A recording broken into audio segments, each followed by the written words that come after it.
Hello बच्चों, how are you all? I hope each one of you is absolutely good. I'm your biology educator Dr. Diksha. Welcome you all in today's class, जिसमें हम पढ़ रहे हैं class 11th biology का 14 chapter breathing and exchange of gases. Part 1 से लेकर part 5 तक हम कंप्लीट पढ़ चुके हैं, जिसमें हमने डिफरेंट रेस्पिरेटरी ऑर्गन के बारे में पढ़ा, ह्यूमन रेस्पिरेटरी सिस्टम के बारे में पढ़ा, मैकेनिज्म ऑफ ब्रीथिंग को देखा, साथ ही साथ हमने रेस्पिरेटरी वॉल्यूम एंड कैपेसिटीज को पढ़ा। अब हम इसका पार्ट 6 पढ़ रहे हैं, जिसमें हम एक्सचेंज ऑफ गैसेस को देखेंगे।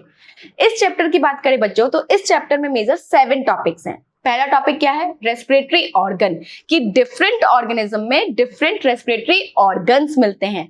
कौन कौन से होते हैं जल्दी बताओ। आपका normal body surface, Gill, trachea and lungs. Normal body surface से कौन करता है? जितने भी सिंपल एक्वेटिक एनिमल्स रहते हैं, फाइलम पॉरीफेरा से सिलेंटेटा, टीनोफोरा, प्लेटीहेल्मिन्थीज, एस्केहेल्मिन्थीज, एनेलिडा तक क्या मिलेगा? सिंपल बॉडी सरफेस से ही वो रेस्पिरेशन करेंगे। फिर हम ट्रैकिया की बात करें, ट्रैकिया कहाँ देखने को मिलता है? फाइलम आर्थ्रोपोडा मेंबर्स में ट्रैकिया से ही करते हैं। गिल्स के थ्रू कौन करते हैं? Aquatic animal. फिशेस किसके थ्रू करती हैं? गिल्स के थ्रू करती हैं। जितने भी आपके टेरेस्ट्रियल एनिमल्स हैं, यानी ह्यूमंस, किसके थ्रू रेस्पिरेशन करते हैं? लंग्स के थ्रू करते हैं।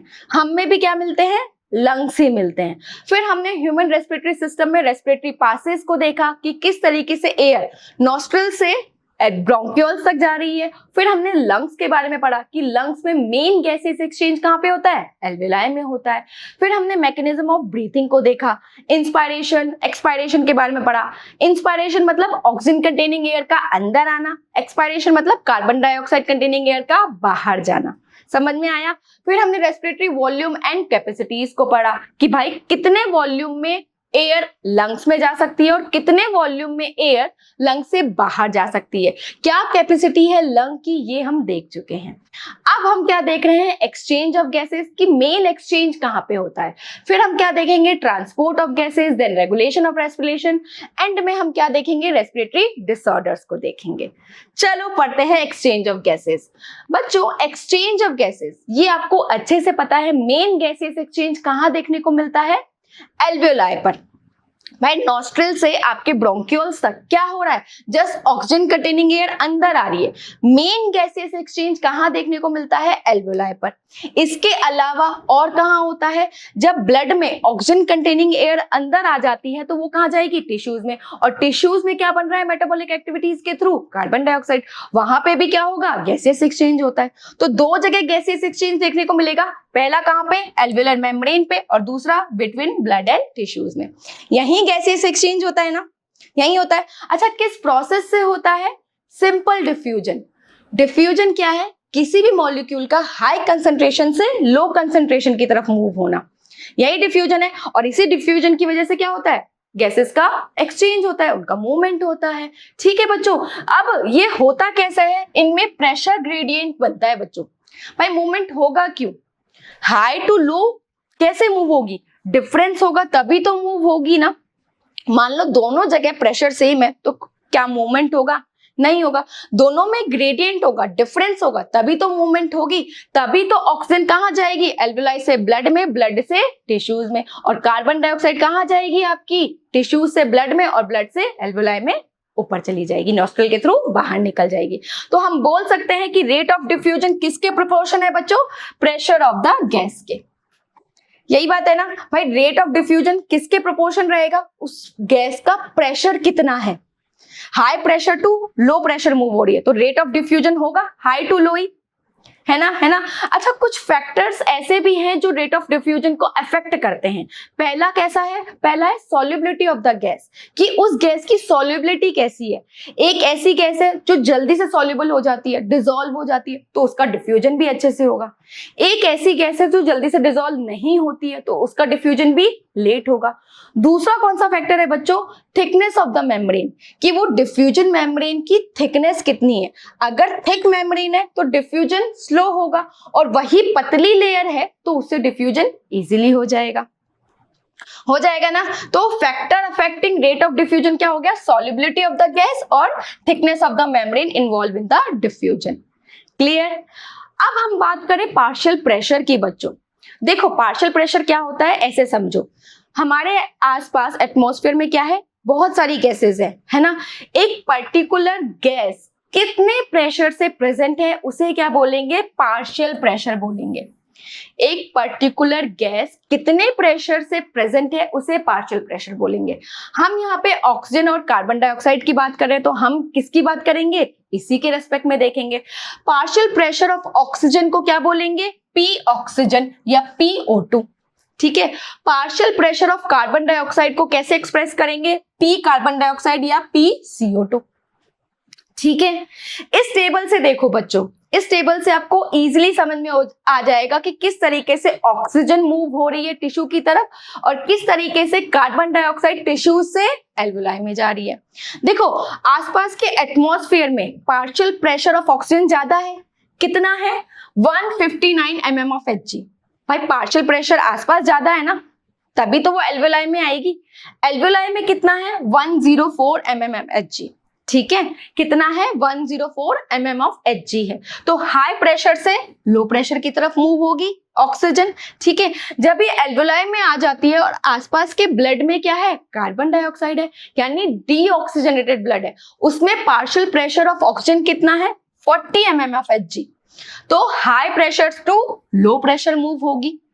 जब ब्लड में ऑक्सीजन आ जाती है तो ब्लड कैसा हो जाता है, ऑक्सीजनेटेड, और उसमें पार्शियल प्रेशर कितना होगा, 95।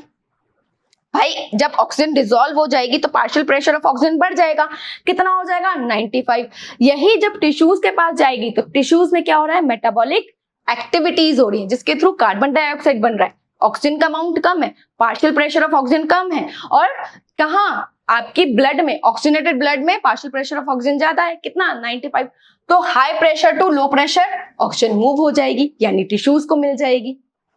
सही बात है ना। इसके अपोजिट हम कार्बन डाइऑक्साइड की बात करें तो टिश्यूज में क्या हो रही है, मेटाबॉलिक एक्टिविटीज, जिसके थ्रू क्या बन रहा है, कार्बन डाइऑक्साइड। तो partial pressure of carbon dioxide ज्यादा कहाँ होगा, टिश्यूज में 45, और जो आसपास ब्लड है वहां पे कम होगा, तो टिश्यूज से ब्लड में आ जाएगी। ब्लड में जब कार्बन डाइऑक्साइड आ जाती है तो ब्लड क्या कहलाएगा, डीऑक्सीजनेटेड। उसमें कितना पार्शियल प्रेशर रहेगा, 45, बढ़ जाएगा ना पार्शियल प्रेशर, 45 हो जाएगा। जब हम एल्वुलाई की बात करें तो एल्वुलाई में partial pressure of carbon dioxide कम है ना, तो कितना है, 40 है। तो high pressure to low pressure carbon dioxide move करती है। यही हम एटमॉस्फेयर की बात करें, वहां पे कार्बन डाइऑक्साइड का पार्शियल प्रेशर कितना है, 0.3। तो high pressure to low pressure carbon dioxide move हो जाती है और एल्वुलाई के थ्रू, नॉस्ट्रल के थ्रू बाहर निकल जाती है। समझ में आया, समझ में आया कि किस तरीके से ऑक्सीजन मूव हो रही है एटमॉस्फेयर से टिश्यूज में, और टिश्यूज में कार्बन डाइऑक्साइड मूव हो रही है एटमॉस्फेयर में। यहाँ इस चार्ट में बच्चों आपको यही समझाया हुआ है कि प्रेशर ग्रेडियंट की वजह से ऑक्सीजन का मूवमेंट होता है, कहां से कहां तक, एटमॉस्फेयर से एल्वुलाई, एल्वुलाई से ब्लड में, ब्लड से टिश्यूज में। इसके अपोजिट कार्बन डाइऑक्साइड का मूवमेंट होता है। समझ में आया। अच्छा, पार्शियल प्रेशर कैसे निकालोगे, बहुत सारे बच्चों का क्वेश्चन रहता है कि पार्शियल प्रेशर क्या होता है। देखो आप फिजिक्स में अच्छे से पढ़ते हो, केमिस्ट्री में अच्छे से पढ़ते हो कि एटमॉस्फेरिक प्रेशर कितना है, 760 mm, इतना ही है। और आसपास के एटमॉस्फेयर में ऑक्सीजन कितने परसेंट में प्रेजेंट है, 21% में, है ना, 21% में ही है ना। तो 760 mm का आप 21% निकाल दीजिए तो क्या निकल जाएगा, आपका ऑक्सीजन का पार्शियल प्रेशर निकल जाएगा। कितना है, 159 mm of Hg। समझ में आया। इसी तरीके से हम ब्लड में, टिश्यू में, एल्वुलाई में निकालते हैं, ठीक है। Partial pressure of atmosphere, partial pressure of oxygen in the atmosphere कितना है, 159 mm of Hg है, ठीक है। जो एल्वुलाई में कितना रहता है, 104। तो high pressure to low pressure movement हो जाता है।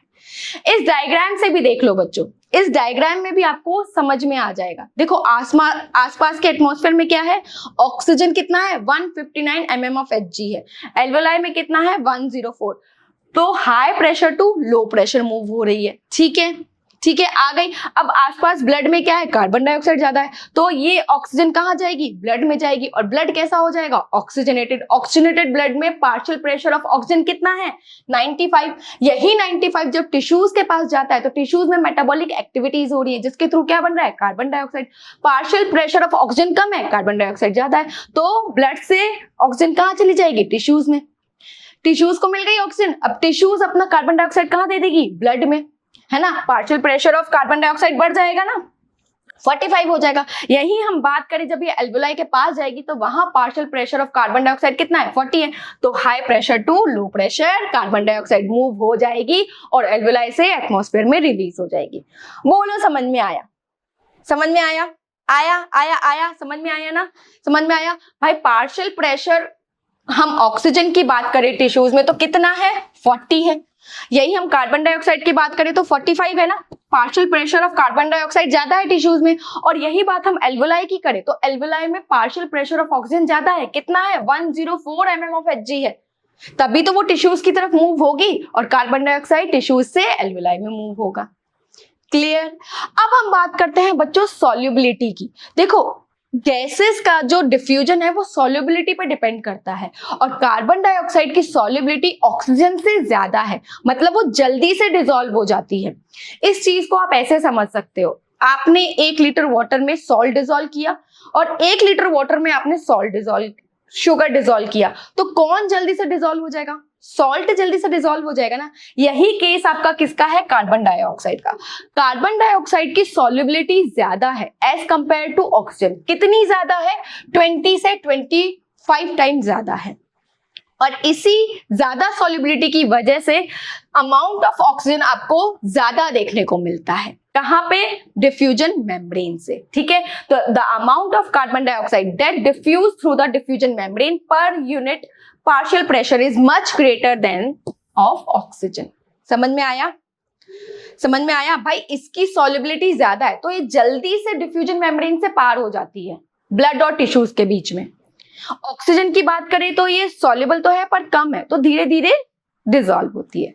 Clear, clear. अच्छा डिफ्यूजन मेम्ब्रेन क्या है बच्चों, मैंने आपको बताया एल्वुलाई से क्या होगी, ऑक्सीजन कंटेनिंग ब्लड में आती है ना, ब्लड में आती है और ब्लड से कार्बन डाइऑक्साइड वापस एल्वुलाई में जाएगा। किसके थ्रू जाएगा, डिफ्यूजन मेम्ब्रेन के थ्रू। किन से मिलकर बनी हुई होती है, 3 मेम्ब्रेन से मिलकर बनी हुई होती है। पहली कौन सी होती है, जो एल्वुलर मेम्ब्रेन होती है ना, ये मैंने आपको बताया था पतली होती है।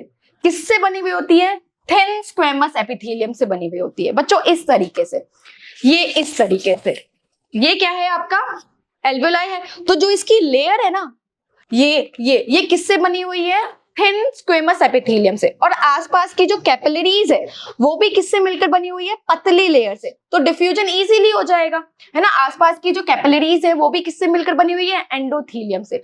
दोनों पतली लेयर है, इन दोनों लेयर के बीच में बेसल सब्सटेंस मिलता है और जिससे गैसेस का डिफ्यूजन हो जाता है। तो इन तीनों membrane, thin squamous epithelium, endothelium of alveolar capillaries और बेसल मेम्ब्रेन से मिलकर क्या बनती है आपकी, डिफ्यूजन मेम्ब्रेन बनती है।